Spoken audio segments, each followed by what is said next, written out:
The 2014 Super Megafest!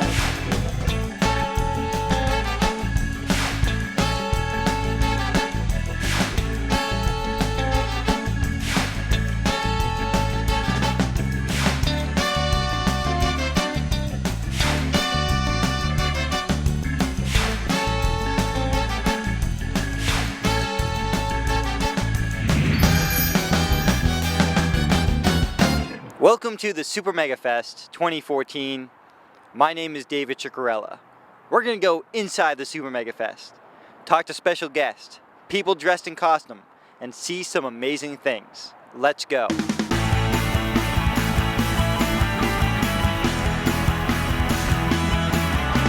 Now I'm with Dwight Schultz from the A-Team and Star Trek. Now, was it interesting to transition from A-Team into Star Trek? Well, you know, you take, no matter what you do, it's interesting to work at all. And you always just take a little bit of your personality, your experience, and flesh it into the character. That's what you do. And so, I mean, every part I approach the same way, whether it's vaudeville, Shakespeare, or television or motion pictures. You just find a little bit of yourself, and that becomes the engine or the fuel. And as I tell everybody when they ask me about these two parts, Murdoch is the guy I always wanted to be, but Barclay is more like who I am. And I was always very shy when I was a kid, and so I was very familiar with his problems. So it must have been great that Barclay was on more than one series of Star Trek. Yeah, well, not just more than one series. It was always a surprise when I was asked to come back at all. I expected him to have I was a guest. I thought it was only going to be one show. Then they asked me back for another one, and every year I'd get a call, are you available to do another one? And of course I was available to do another one, and had no idea that it would span 13 years. Wow. Yeah, it was an amazing time. And what'd you feel when you saw your action figure for the first time? I said, that doesn't look like me. No, I don't. I didn't really feel anything. Action figures, whether it was for the A-Team or, I mean, there were Star Trek, there were like 3 or 4 of them. You don't really react to it. There's no reaction. It's plastic. Okay. And final question, You're doing a lot of voiceover work now. What was one of your favorite voiceover characters to play? Well, the one I've just done is a video game, Wolfenstein. I played Death's Head, and I've always wanted to play a Nazi. Since Ray Fine did it, I mean, he had the ultimate Nazi. He played the ultimate Nazi. But almost every actor wants to play a villain like that, and I would never get a chance to do it on film, but I had this opportunity in a video game, and it turned out really well. I mean, and it was motion capture, so you're acting with the dialogue, and they're picking up the dialogue as you're doing it, and it turned out really well. Excellent. It's absolutely spectacular. I'm sitting with legendary Marvel Comics inker Joe Sinnott. How are you enjoying being at the Super Megafest? I enjoy almost every show I ever went to, and of course this is a nice show also, and I'm getting a big kick out of it naturally, you know. Great, thank you. Fans are always great no matter what show you go to, you know, and a lot of them come back year after year, and it's always good seeing them again, you know. Fantastic. Now, of course, you worked with Jack Kirby all those years ago. Yeah, could you talk about that experience? Yeah, I worked with Jack about 18 years, and of course Jack was in a class by himself. No one told a story like Jack Kirby, and he had a great imagination, and it was a pleasure working with him. From the first story I ever did to the last, the art was the same. It never deviated. It was always clean, crisp, and right to the point. Do you have a favorite character to draw from the Marvel Universe? Oh yeah, of course I like the Fantastic Four. I like the Thing especially, but I also like Thor. John Buscema and I did some great Thors for Marvel, and Thor was a great character. I still like him. I've drawn quite a few sketches today of Thor, And he's a big favorite. So I was very happy with the Thor movies because, working on the book, I worked on Thor for about 20 years. I did the first Thor with Jack Kirby, by the way, Journey into Mystery, 83. And then I penciled and inked my own Thor for about 5 issues. And then Buscema came on, and we had a long run. And he's been one of Marvel's most successful characters, Mighty Thor. Final question. Did you ever realize when you were doing it at the time that these heroes were going to be still going on? No, when I did Thor, the first Thor I ever did, even the Fantastic Four, was number 5. I had never heard of the Fantastic Four, and when I got the pages from Kirby, I looked at them. I said, "Gee, what great characters!" But in those days, we were on a shoestring. Marvel. We were looking for a new trend, and even Spider-Man. When we created Spider-Man, and he came out in '62, we didn't think these things were going to amount to anything. It was just another trend, But when the sales reports came back in 3 months that they were selling great, Martin Goodman, the publisher, said to Stan, create some more of these superheroes. They're doing real well. So that was early '62 and '63. So that's when the business took off, with all the characters that Stan created, Of course, he was a genius in himself, So it was nice to have been a part of it, right from the beginning. Now I'm here with a man with no fear, Daredevil. How are you enjoying the Super Megafest? Oh, it's great. Having a blast, meeting all the stars and, having a great time. I saw Kingpin on the elevator earlier. Have you seen him? I have not. Well, we've got a score to settle. Yep, we have a checklist with his name to defeat him.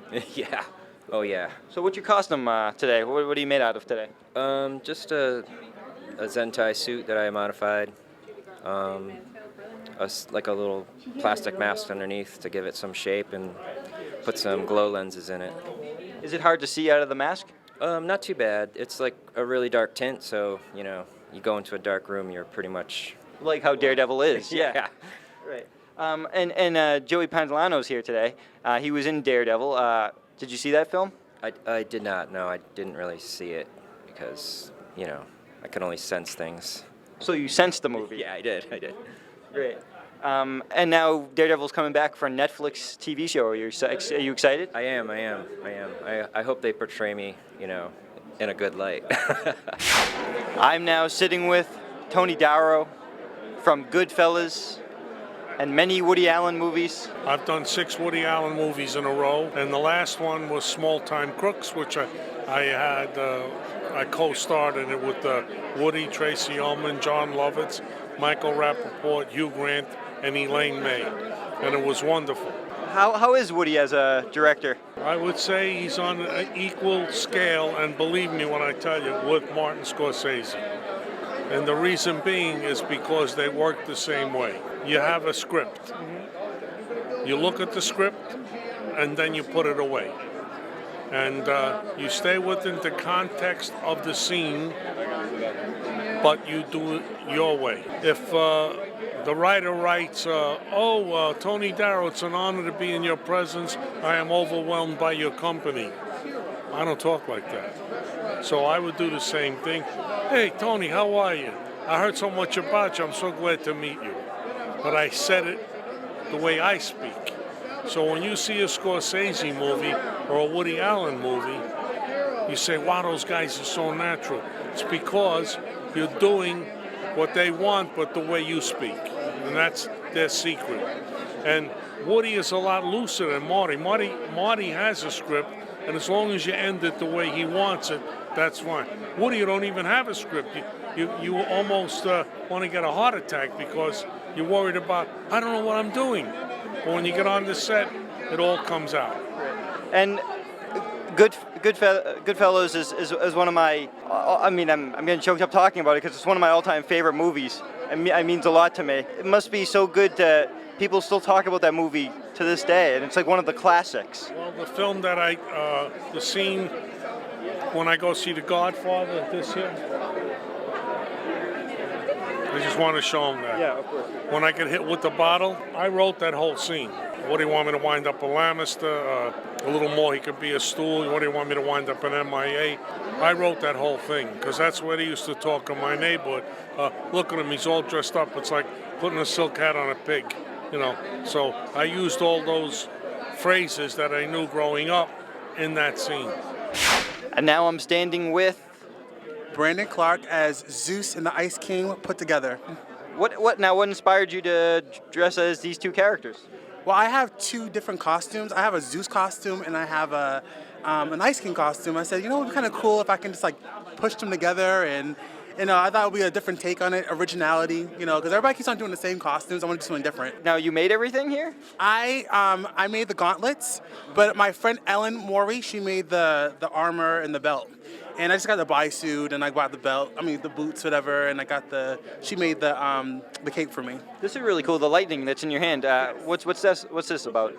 My friend, his name is James, and he lives in Texas. And he made the lightning bolt for me. I designed it myself because I knew exactly what I wanted, and he actually put it together for me. So.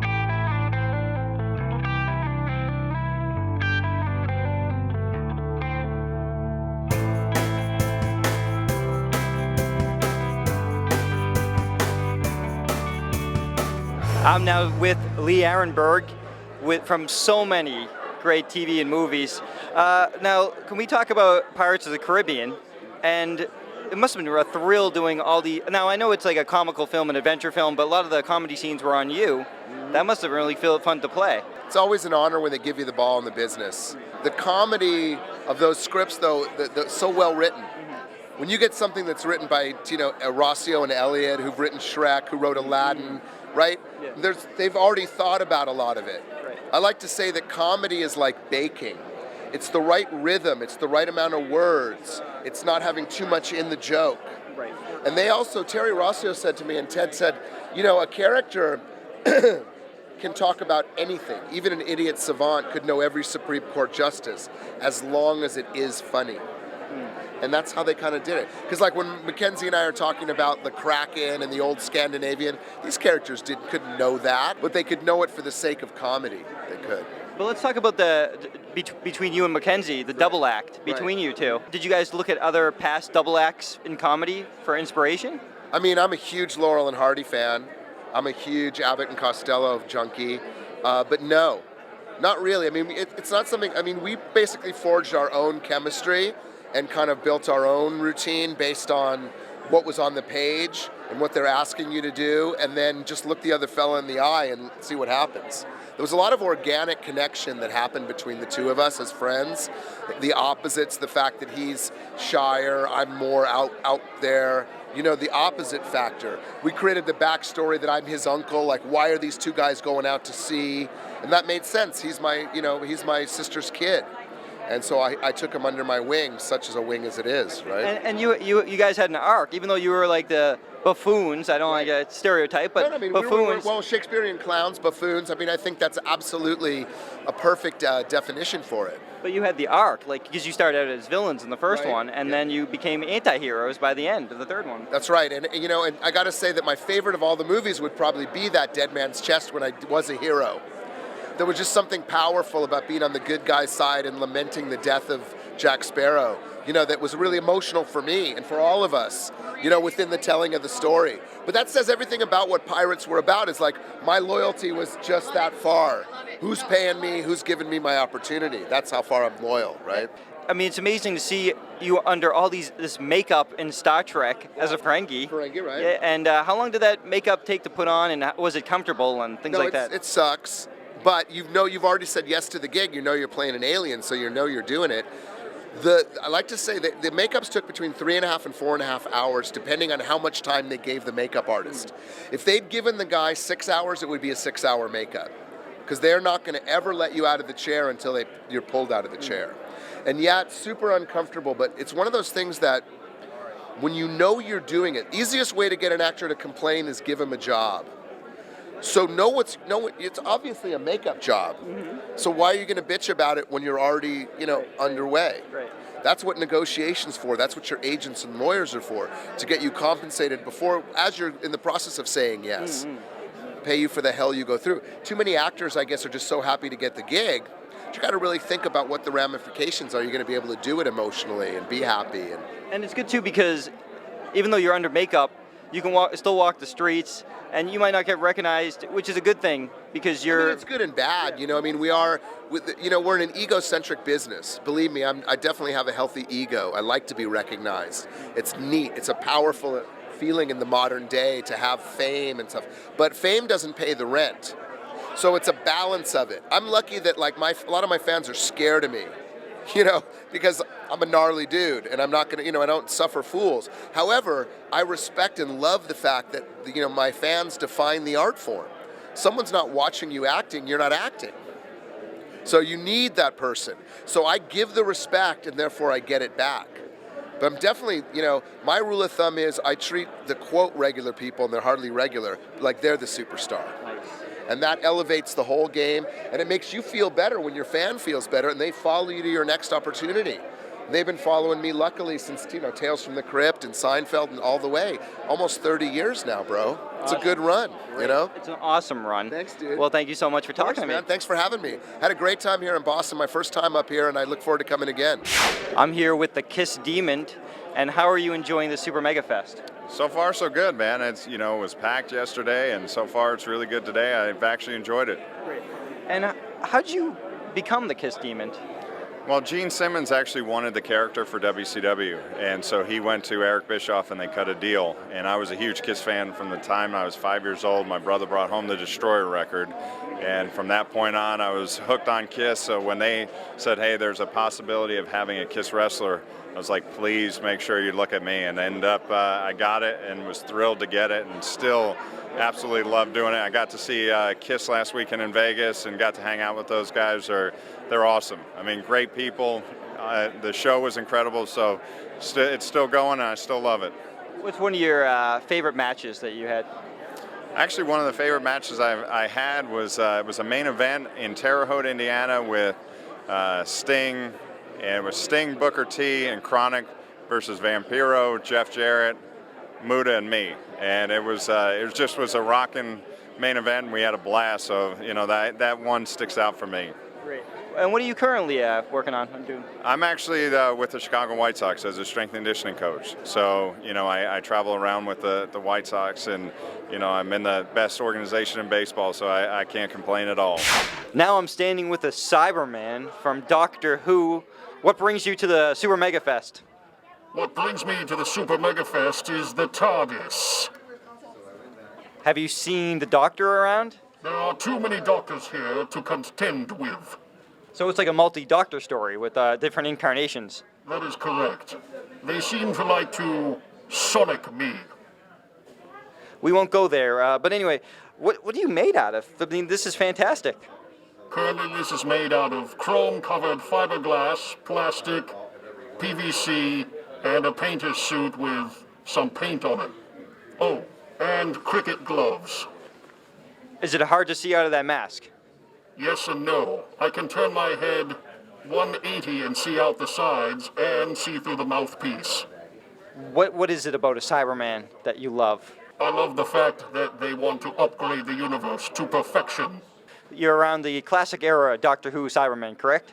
That is correct. Silver Nemesis. Ooh, against Sylvester McCoy, the 7th Doctor. Also correct. Oh boy. Well, we're gonna go and well, don't attack me. Even though I look like the Doctor, I'm not the Doctor. For the last time. Doctor, you must be deleted. Delete, delete, delete.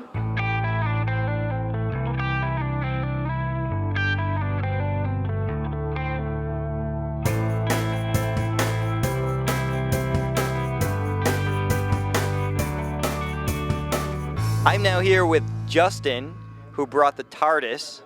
Now, what's new to the TARDIS that wasn't new from last year? So, two things. Gotcha. One, the amazing Backdrop 1.0, which is a representation of the old school TARDIS from the Tom Baker era. Haha. All the roundels are in place. All of the old school console parts are correct. And it was taken from the vantage point of the open doors and is C-shaped so that no matter which way you look inside, you're going to see some of the components of the TARDIS console room itself. It's designed by one of our good friends who used to work for ILM. It is completely computer rendered, so it's not an actual photograph, but he also dirtied it up a little bit, so it gives it a little bit of a, not quite pristine look. The other new things on the back of the actual door itself are 4 signatures, which we got from Colin Baker himself, John Barrowman, who also signed it, Bo, the guy who played Kenton in Delaware, oh yes, Mark Shepard, and then Eve Miles, who I got to stand in with the TARDIS with at length, which was quite nice. She was also a sweetheart. They all were, during their visits, very quick, understandably. They had to, be in and out to sign everything, but a joy to have them nonetheless. And how was the... People must have loved the TARDIS again for the second year at Sue Megafest. They did, yes. We had a lot of people thank us, and more importantly, take the card and kind of want to look how to build their own and look at the Facebook page, etc., because they're like, man, I got to get me one of these. So there was a lot more information given this year versus last year where people were just kind of like... Now let me just walk over here. Real quick, let's look at Justin. He does a lot of different dresses as different doctors. Now he's a version of the 4th Doctor. Yes, season 18. That's when he changed his colors. Yes, the outfit was redesigned by costume designer June Hudson to be all in reds and burgundies and whatnot. Originally, they wanted to get rid of the scarf, the new director, John Nathan Turner, but Tom and she would not have it, so they did it in a chenille wool and incorporated some question marks onto the lapels, but they wanted to make it really subtle because she wasn't too keen on that either. But they retained the basic silhouette of the same character, just kind of all in reds and burgundies and browns. I'm now with Nick Joseph from Star Wars and Doctor Who and a lot of great appearances. Let's talk about your Star Wars gig. Yeah. Very important. Oh, absolutely, absolutely. It's one of the iconic films of ever now, this one. People come up to me today and said, and yesterday, that's the most iconic scene in the whole of the Star Wars. But why didn't Chewie get a medal? Nothing to do with me, I'm sorry. But in the end, Chewie did get one. You were also in Doctor Who, and you work with 3 doctors. You work with Tom Baker, Peter Davison, and Colin Baker. How was the experience working with the different personalities of the different doctors? Yeah, that was good. As you say, different doctors, different personalities. We had a good laugh with Colin Baker. Peter Davison was nice, really nice guy. Tom, well, you took him as you find him. But he's a real nice guy, he really is. You were in one of Tom Baker's final seasons. Yes. So, yeah. What was that role? Well, what we did on it is I played this guy called in Aiden's Aid when it all went wrong, and they threw me in prison, and that's where I stayed forevermore. and Peter Davison in the 5th Doctor story, you were the cricket captain, correct? Yeah, I played the cricket captain in that one, and also in the other film, part of it was Terminus. Again, I got captured in that one because I had this terrible disease. They threw me in the incinerator and burnt me. Why did you keep coming back to Doctor Who? Well, Doctor Who is something that I loved from when I was growing up from a kid. And it just got, as you know, things just click with you, Yeah. And Doctor Who is something, as I say, I grew up with. And I've just loved watching them all the way through. Now I'm standing with Elizabeth and Ryan, and Elizabeth, you're the female Punisher. I am the female Punisher today. What inspired you to do Punisher? I like strong characters, and I really wanted to do a Punisher that wasn't a sexy female armor, because most females that do it just go with the sexy version, which is fantastic, but I was like, I'm going to do the armored version. And then we have Ryan here as Deathstroke the Terminator, Slade Wilson. Did you make this costume? I made parts of it, not all of it. The mask, for instance, was commissioned. Tactical vest I've had since I was actually a kid, so that worked out very well. Repainted guns, repainted everything. A lot of tactical pockets for tactical beverages. How did you enjoy the Sue Megafest? It was good. Bit crowded yesterday, and just hung out in the lobby quite a bit because the big costume was a Viking yesterday with a giant Viking shield, so to fit through the hallways was a little bit interesting, but having Super Megafest at this hotel is amazing because it looks like a castle from the outside. So we took a photo shoot storming the castle outside, so that was very fun to do. I'm standing with Jordan and Steve, the toy hunters. How are you enjoying the Super Megafest? It's fantastic. It's always a great show. Steve and I have been on the road a lot doing the filming of everything for the series and everything, and we were really excited to come on back and do the show again. We haven't been here in, 13 years? 13 years we haven't been here, and it's bigger than ever. I love the Toy Hunter, the show. I love that show so much. How did you created the show and then you approached the channel to do it? No, what actually happened is they were doing a casting call in New York, and they found me. They had the idea and pitched it to a network, and then they started looking for people that could actually do the show. And I think it was like they were looking for people for like 5 months or something like that. And I went in on a Tuesday, and I think I had my contract signed by Thursday. And that was Tuesday. They said, do you have anyone else that works with you and everything? I said, yeah, we got to grab Steve and bring him along. You two have great chemistry. How long have you guys known each other? At least over 25, 26 years now. Yeah. What's one of the favorite item that you brought here to Super Megafest? Probably I don't know, what did I bring? I brought my apparel line. I brought all the shirts we wear on the show, and they seem to be the #1 seller. Everyone's coming and buying them because we wear these on the show, and we're trying to get them into like our big retail chain right now. So that's my favorite right now. I'm now here with Aileen, Quinn, Annie. How are you enjoying the Super Megafest? I'm enjoying it quite a bit. I've met so many people here, and the energy, it's very exciting. I love it. And could you talk about how you got the part of Annie? Actually, it was a long audition process, about over a year, and I think they saw over 8,000 girls. So I had 6 or 7 auditions when I had to keep coming back. Wow. Yeah. Now, did they ever want to make a sequel of Annie? They did. That's a very good question. They were supposed to make an Annie 2 and maybe an Annie 3, and there was going to be more based on the comic strip, like an action-adventure, Annie Lost in the Swamps. But it never happened, sadly. But then you have the classic film, so maybe that was meant to be. Now, they're doing a new Annie film. What's your opinion on that? I haven't seen it yet, but I'm going to see it at Christmas time. I am going to see it. And they didn't ask you for a cameo? They didn't, but I think they were just, doing their own thing, their own spin on it, so, But it's great that the movie is so popular that people want to keep making it and talking about it. It's a classic story. What are you currently working on? I'm with my band, the Leapin' Lizards, appropriately named. I wish I had one more postcard left, but all the fans were taking them. And our album is coming out in December, probably around Christmas. Rockabilly. And their original songs, 10 original songs, and we're working on our second album already as well. I'm now with Ramona Fradon, and you were a Golden Age artist. Silver Age, yeah. I started in '52, I think, with DC Comics, and I began to work on Aquaman almost right away for about 10 years. Wow. I did it all during the 50s. And then I co-created Metamorpho in the 60s, and then I quit to raise my child, and I came back in the 70s and did, what did I do? Oh, Mysteries at DC with Joe Orlando, and I did Plastic Man and Freedom Fighters, and then I worked on Super Friends. Is it cool to see Metamorpho in different incarnations of the cartoons and things like that? I guess. I like the old one. They keep changing him and doing weird things to him. Now, he was my favorite character to draw, though, that and Plastic Man. They were fun. Why were they favorite? Because you could do all kinds of things with him. Plastic Man especially. You could twist him up and stretch him out, and it was just a lot of fun. It was a goofy story.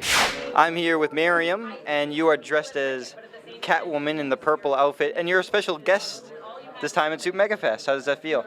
Wonderful. I've been treated so good by everybody. I can just give my thanks very, very much. Why is this outfit so important to you? Because I was a little bit tired of all the black Catwoman suits. This one is the most vibrant one. It's one of the original ones, and I love it so much. And this one is very important for me because it's my special, my own touch to it, the Battle Revenge one. But you have the vampire teeth in. Yeah, I have them from Fangs. They're right up there. And I figured it fits the best with Catwoman. Great. And you have the whip. Let's just show the whip Oh, to the this camera. whip I made myself. That was a long time ago, but made myself. Great. I'm here with Jake Lloyd, young Anakin Skywalker in Star Wars, and also in Jingle All the Way. Looking at Jingle All the Way, Phil Hartman was in that film. Could you talk about working with Phil?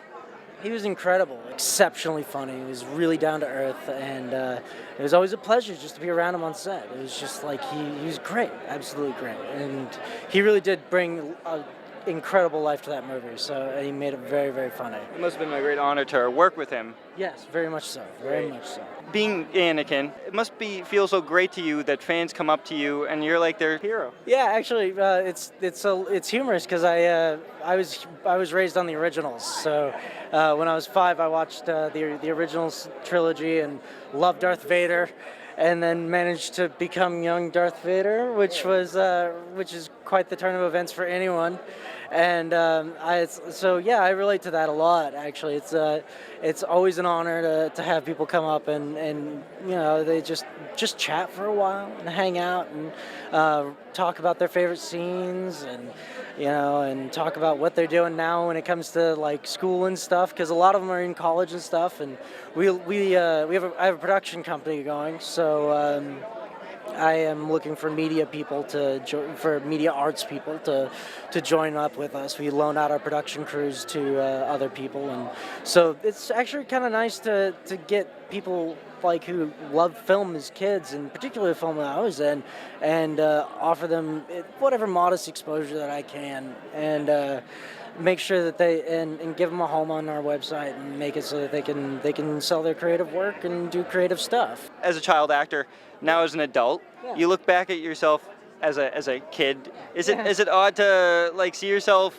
Is it hard to separate from the self to the role, or? It depends on your method of character building, I should say. And a lot of actors use a disassociation process, which helps them separate themselves from the roles, which is very, very nice, and actually quite the talent if you're looking for it. If you're looking for actors, you want one that can disassociate and be able to separate themselves from any situation almost, right? And because when you get on set and there's a crew and a camera and Jar Jar's head is poking somewhere at you, you want to be able to disassociate from the reality of it and make sure that you're part of the film aspect of it and actually performing the way you should. So that's the best way I could describe that. And as far as my own ethos and stuff like that, I tend to like to run with thought processes and stuff that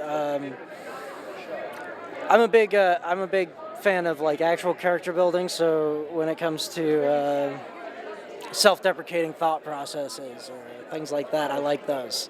So I try to find the humor in the situation. Now that I'm not an actor, I went to school for directing and editing, minor in sociology and psychology, and I enjoy just going with the flow with it, and I try to play with it a little bit.